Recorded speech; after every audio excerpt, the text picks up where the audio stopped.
Guys, good evening. আমি সুস্মিতা, আমার নতুন একটা ভিডিওতে তোমাদের অনেক অনেক স্বাগত। থাম্বনেল টাইটেল দেখে তো বুঝতেই পেরেছো আমার মনের অবস্থা কেমন। তো চারোদিকে দেখতে পাচ্ছ পুজোর আনন্দ। এখানে শিলিগুড়ি পঞ্চমী হই হই হচ্ছে, পুজো তো একদম স্টার্ট হয়ে গেছে। আর সকলে চিন্তা ভাবনা করছে সপ্তমীতে কি পরবো, অষ্টমীতে কি পরবো, দশমীতে কি পরবো, কিভাবে সাজবো, কিভাবে মেকআপ করব। আর আমি ঘরে বসে বসে চোখের জল ফেলছি। সত্যি আমার ভাগ্যটাই এইরকম যে হাজবেন্ড ছুটি পেয়েও আমাদের কাছে আসলো না। তো 2-3 দিন ধরে আমি ভীষণ কষ্ট পেয়েছি, ভীষণ কান্নাকাটি করেছি, একদম খাওয়া দাওয়া বন্ধ করে বসে আছি।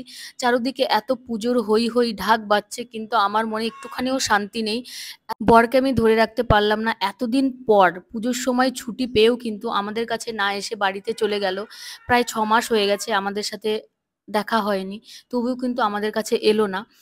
তো সত্যি এটা ভীষণ একটা যন্ত্রণাদায়ক কথা, তো ভীষণ কষ্টকর কথা, তো ভীষণ কষ্ট পেয়েছি এই কথাটা শুনে। তো যাই হোক, তোমরা কিন্তু ফুল ভিডিওটা দেখতে থাকো, তাহলেই কিন্তু জানতে পারবে যে আসল ঘটনাটা কি হলো, কেন তোমাদের দাদাভাই আমাদের কাছে এলো না, কোথায় গেল, সমস্ত কিছুই কিন্তু তোমরা জানতে পারবে। তো যাই হোক, আমি কিন্তু ভুরু প্লাগ করতে এসেছিলাম, চারদিকে পুজোর হই হই ঢাক বাজছে, আর তার মধ্যে আমি এরকম ভূতের মতো ঘুরে বেড়াচ্ছি, আর ভালো লাগছে না, তাই ভাবলাম একটু নিজেকে ভালো করে সুন্দর করে আসি। আরো কিন্তু তোমাদের সাথে আরেকটা জিনিস শেয়ার করার আছে আমার, যে তোমরা কিভাবে এই পুজোর মধ্যেও কিন্তু একদম কমফোর্টেবল ফিল করবে, কিভাবে ভালো থাকবে। দেখো, মেয়েদের জীবনে কিন্তু নানান রকম সমস্যা রয়েছে, একটার উপর একটা কিন্তু সমস্যা মেয়েদের থেকেই যায়। প্রতি মাসে মাসে তো পিরিয়ডের সমস্যা রয়েছে, তার উপর রয়েছে হোয়াইট ডিসচার্জের সমস্যা। তারপরে দেখো, এটা কিন্তু শুধু হোয়াইট ডিসচার্জের সময় যে ব্যবহার করবে তা কিন্তু নয়। দেখো, যখন আমরা পুজোতে ঘুরতে বেরোবো বা কোথাও যাব, কেউ ধরো অফিসে যাচ্ছে, বা কেউ ধরো স্কুল টিচার স্কুলে যাচ্ছে, তো তখন কিন্তু যে আমরা তো সঠিক আমাদের কোনো পিরিয়ডের কিন্তু ডেট ফিক্স থাকে না যে আজকেই আমাদের হবে। হয়তো 2 দিন আগে হতে পারে বা 2 দিন পরে হতে পারে, এরকম হয়। তো আমরা তো জানি না যে কোন মুহূর্তে আমাদের পিরিয়ডটা আসবে। তো সেক্ষেত্রে কিন্তু আমরা এই পেন্টি লাইনারটা ব্যবহার করতে পারি। কেন বলো তো? দেখো, আমাদের পিরিয়ডের সময় প্রথম যেদিন হয় সেদিন তো অত পরিমাণ হয় না, আমাদের প্যাডের দরকারও হয় না। তখন যদি তোমরা এই পেন্টি লাইনারটা ব্যবহার করো, বা দেখো আমরা পুজোতে ঘুরতে যাচ্ছি, জানো তো যে ঘুরতে যাব, হেঁটে হেঁটেই পুজো দেখতে হবে, গাড়ি তো ঢুকতেই দেবে না। তো হেঁটে হেঁটে যখন আমরা ঘুরতে যাব, তো সেই মুহূর্তে যদি মনে করো তোমরা প্যাডটা ব্যবহার করে যাও, তোমাদের পিরিয়ড আসেনি, ভয়ে ভয়ে তোমরা প্যাড ব্যবহার করে যাচ্ছ, যে হাঁটা চলা করতে হবে, মানে অনেকটা মানে জার্নি করতে হবে, তো সেই ক্ষেত্রে যদি ভয়ে ভয়ে তোমরা প্যাড ব্যবহার করো, প্যাডটা কিন্তু অনেকটাই মোটা, অনেকটা চওড়া, তো একটু হাঁটতে যতই হোক একটুখানি অসুবিধা হয়েই যায়। কিন্তু তোমরা প্যাডের পরিবর্তে যদি সেই সময়টা তোমরা পেন্টি লাইনার ব্যবহার করো, তাহলে কিন্তু তোমাদের সেই রকম কষ্টটা বা মানে সেই রকম একটা ভারী অবস্থার মধ্যে পড়বে না, বা অসুবিধার মধ্যেও পড়বে না। সেটা এতটাই পাতলা, তোমরা যদি এটা ব্যবহার করো না, তো বুঝতেই পারবে না যে এটা তুমি কিছু তোমার ব্যবহার করেছো প্যান্টের সঙ্গে। আর পিরিয়ডের জন্য যে প্যাডটা ব্যবহার করা হয় সেটা কিন্তু অনেকটাই মোটা থাকে। তো আমি কিন্তু এই পেন্টি লাইনার আর প্যাডের মধ্যে যে কি পার্থক্য সেটাও তোমাদের দেখিয়ে দেবো। ঠিক আছে? তো দেখতেই পাচ্ছ, যেটা পিঙ্ক কালারের সেটা কিন্তু প্যাড বড়, লম্বা, চওড়া, মোটা। আর যেটা আমার লেফট সাইডে আছে হোয়াইট কালারের, সেটা কিন্তু পেন্টি লাইনার, ছোট মতো, একদমই পাতলা।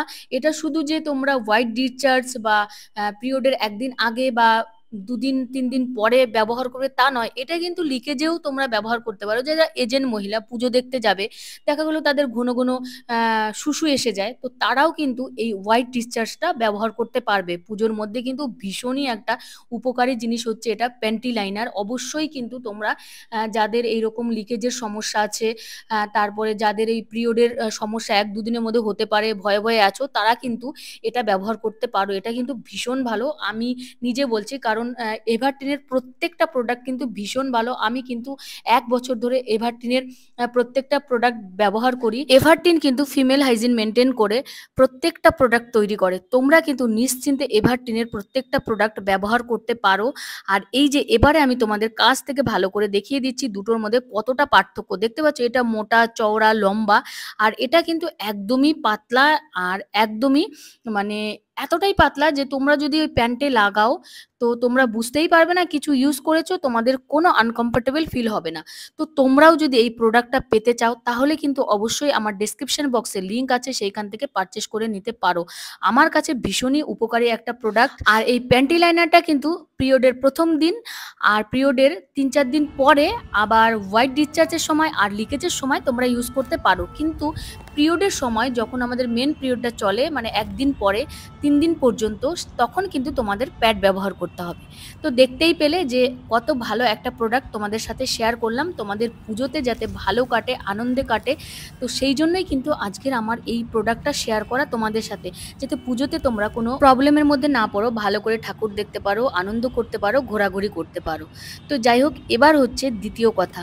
কেউ একজন আমাকে বলেছে, দিদিভাই তুমি তো কবে বলেছো দাদাভাই আসছে, কিন্তু এখনো কেন আসেনি? তাহলে কি এসে বাড়ি চলে গেছে, তোমাদের কাছে আসেনি? কেমন তুমি যে তোমার বরকে ধরে রাখতে পারলে না? তো এই কথাটা শুনে না আমার ভীষণই খারাপ লেগেছে।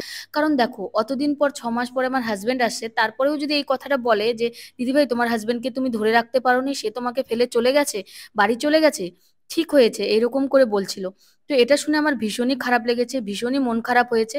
দেখো, এখনো পর্যন্ত ও আসেনি, আসলে তোমরা ঠিকই দেখতে পারবে। ঠিক আছে? তো এখানেই যাক আর বাড়িই যাক, যেখানেই যাক, সে আমারই থাকবে, কারণ সে আমার হাজবেন্ড। একে তার ছুটিটা বারবার ক্যান্সেল হয়ে যাচ্ছে, আর বাড়িতে বসে আমি তার জন্য প্রহর গুনছি, তার উপরে তোমরা এরকম উল্টোপাল্টা কথা বলছো কমেন্টের মাধ্যমে। তো ভীষণই মনটা খারাপ লাগে। তো আমি চাই না তোমরা বারবার এরকম কমেন্ট করে আমাকে হার্ট করো। এমনি আমি ভীষণ টেনশনে আছি। মানে কি বলবো, খাওয়া দাওয়া সবই বন্ধ, ভীষণ মানে অস্থিরতা বোধ হচ্ছে। এতদিন হয়ে গেল, তারপরে সামনে পুজো, এত বড় আনন্দ, এত কিছু হচ্ছে, কিন্তু সে বাড়ি ফিরছে না। তো আমার কষ্টের আর শেষ নেই। তারপরে তোমরা এরকম উল্টোপাল্টা বলে একদমই আমাকে কষ্ট দিও না প্লিজ। তো যাই হোক, দেখো আমি বাড়ি এসেছি আর মোমো নিয়ে এসেছিলাম, কারণ আমার মেয়ে বলেছিল আমি মোমো খাবো। তো বাই, সবাই ভালো থেকো, সুস্থ থেকো, সকলকে অনেক অনেক ধন্যবাদ, অনেক অনেক ভালোবাসা।